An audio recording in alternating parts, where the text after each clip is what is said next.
Hey everybody, welcome back to Sounds Like a Drum, Cadence Independent Media Production. Today we're talking about all things China, and boy, we have a lot of them.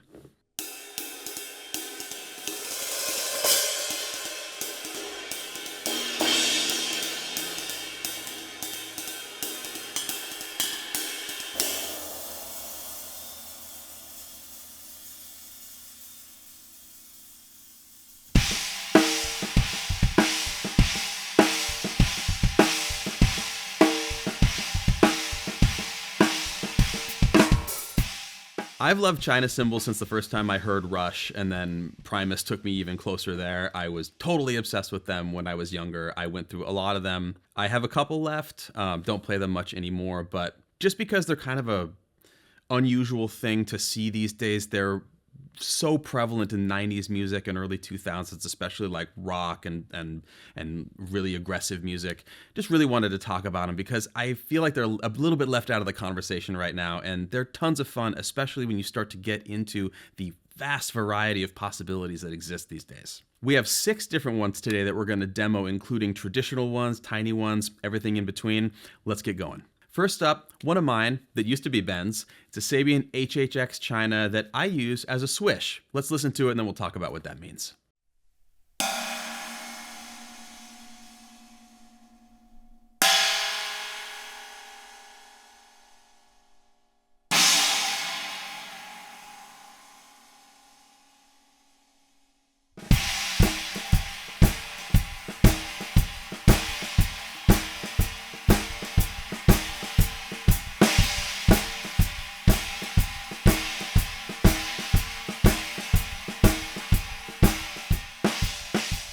This is a super fun cymbal. It's ridiculously thin, and I put rivets in it after I got it from Ben because there's a sound specifically that we think of in drumming as a swish sound that I didn't have in my collection. This is actually a sound from jazz, and most specifically big band jazz. It's I associated with Mel Lewis, and there are a fair amount of other people that really utilize this sound. And what we're talking about here is a rideable China that has rivets in it that's used to really elevate sections both as a ride and as a super aggressive crash when you're getting into shout choruses and things like that. I found this discovery super surprising, having come up in the 80s and 90s and thinking about Chinas as like arena rock cymbals, and then going back and seeing that, oh man, like all these classic guys in the 30s and the 40s and on through were using these in super traditional jazz and playing with brushes, playing with their hands, and really getting a lot of mileage out of a thing that a lot of people my age and from my generation think of as an aggressive punctuation that not every band is going to be okay with you even using.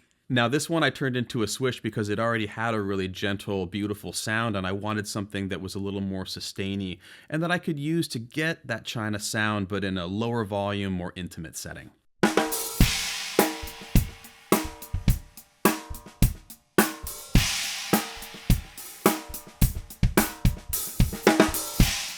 Now, swinging the other direction, another modern cymbal, 19-inch K China Boy.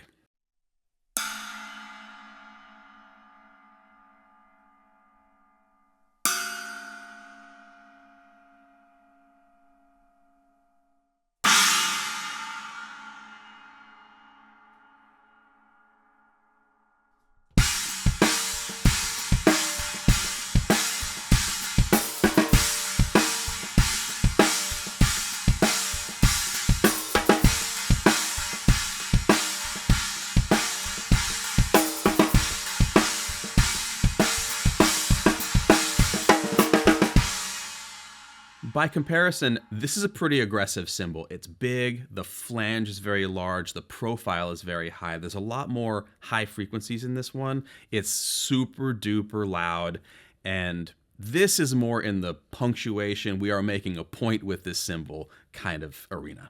Zildjian got into the China market way back in the day. They made the essentially original swishes that weren't literally Chinese cymbals. And they have really come a long way in terms of making innovations and subtle changes to the Chinese style cymbal over many, many decades to arrive at several of the cymbals you're going to hear today.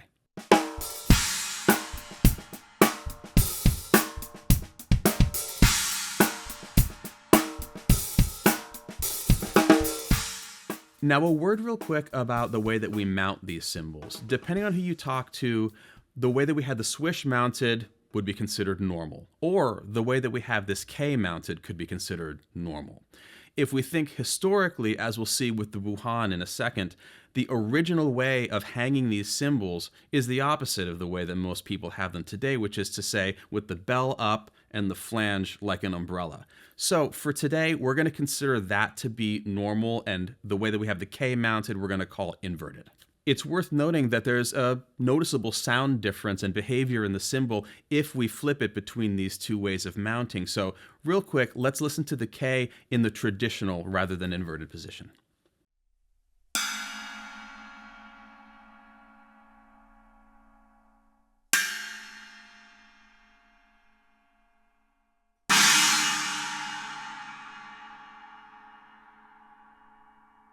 Now for the oldie and goodie, a super traditional 18-inch Wuhan china.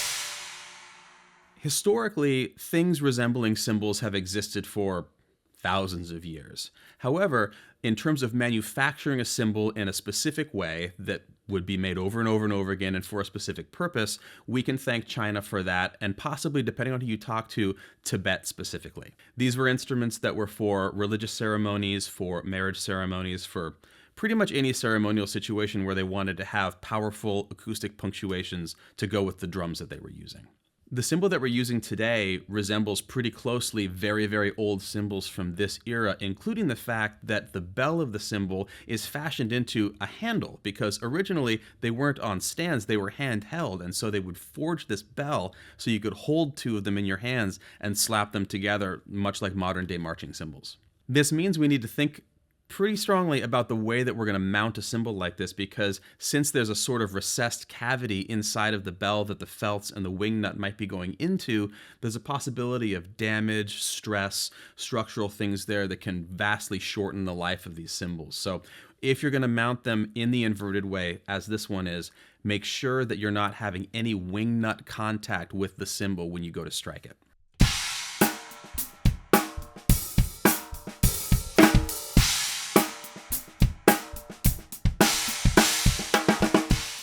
All right, next up is the 16-inch Zildjian Oriental China Trash.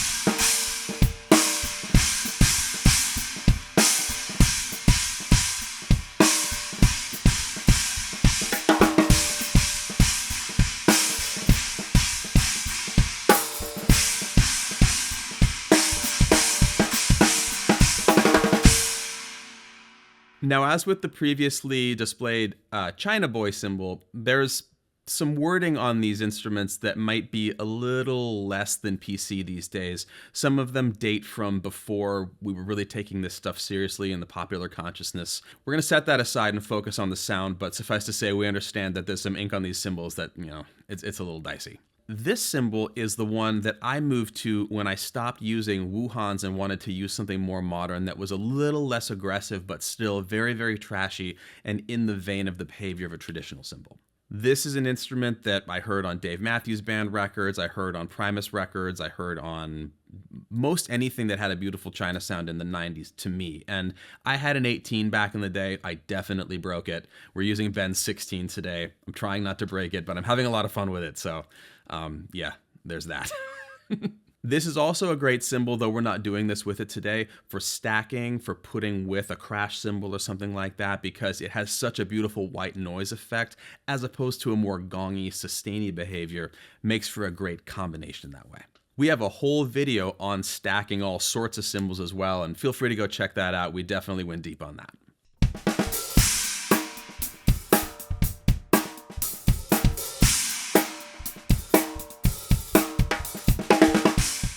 Next up, Zildjian K 14-inch mini china.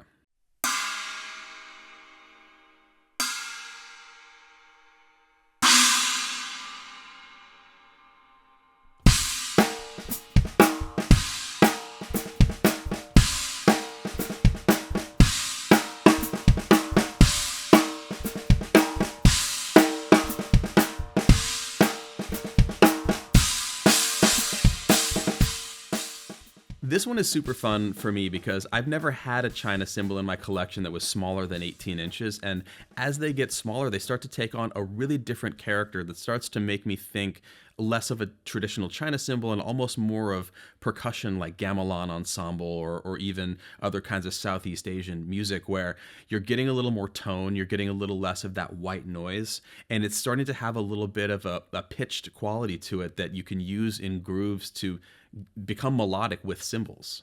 Of course, the name that rockets to mind when we talk about this, as well as stacking in general, is Terry Bozzio. He's the number one guy that I think of when I consider the idea of integrating pitchy cymbals intentionally into a kit to be played melodically. Now, if you're going to get that melodic with it, that's how you end up with a drum set the size of his with, 50 cymbals and all of that stuff. But on the flip side, it does draw from a long tradition of utilizing pieces of metal that are even symbolistic in nature to create melodies and to have melodic content in the percussion ensemble.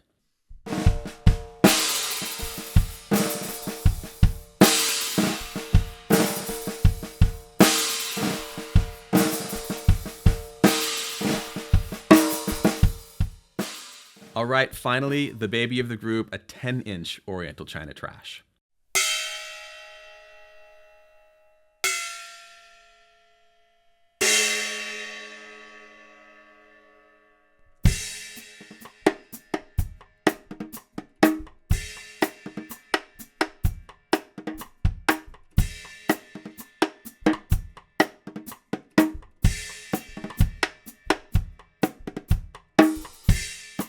This little guy goes all the way to that gamelan percussion gongy quality that I was talking about earlier with regards to the 14.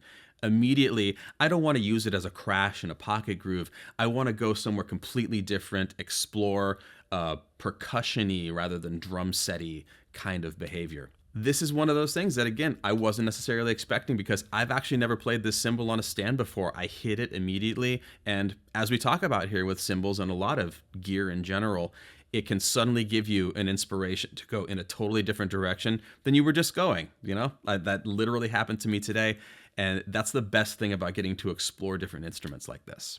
Now, this is also a perfect cymbal for making smaller stacks that you can use as an auxiliary hi-hat or a really tight punctuation, just marrying it with a splash cymbal on a little arm or something like that, and all of a sudden, it's not a china anymore, it's a completely other thing.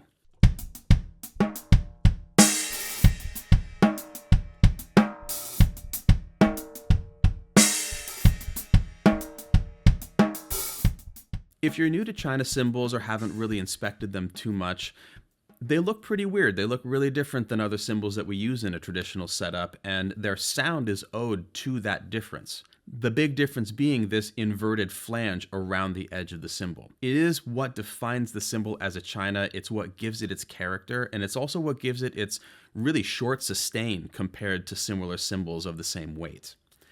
This is also a great way of understanding how disrupting the resonance of the frequencies in a cymbal with something like an inverted flange gets us that white noise rather than a really consonant kind of sound from a traditional cymbal.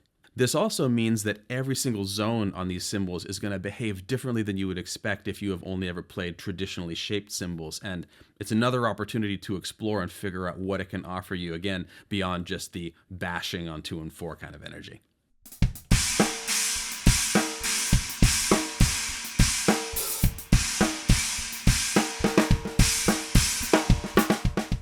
Lastly, and we led with this a little bit, one thing to know about chinas is, generally speaking, they're quite loud. They can be very abrasive. So if you're a person who only sometimes wears hearing protection, if you start integrating china cymbals into your setup, please, please, please wear earplugs because they are very aggressive, and if you get excited and you really swing into them, you could definitely damage your hearing and the hearing of everyone around you if you're not careful. So do be mindful of that. And additionally to that, if you have any stories about China cymbals, we would love to hear about it. We'd love to know what your favorites are or what you use them for, especially if it's something other than just accents, because they are a whole world of cymbals and there's a lot more to them than just how hard can I hit it.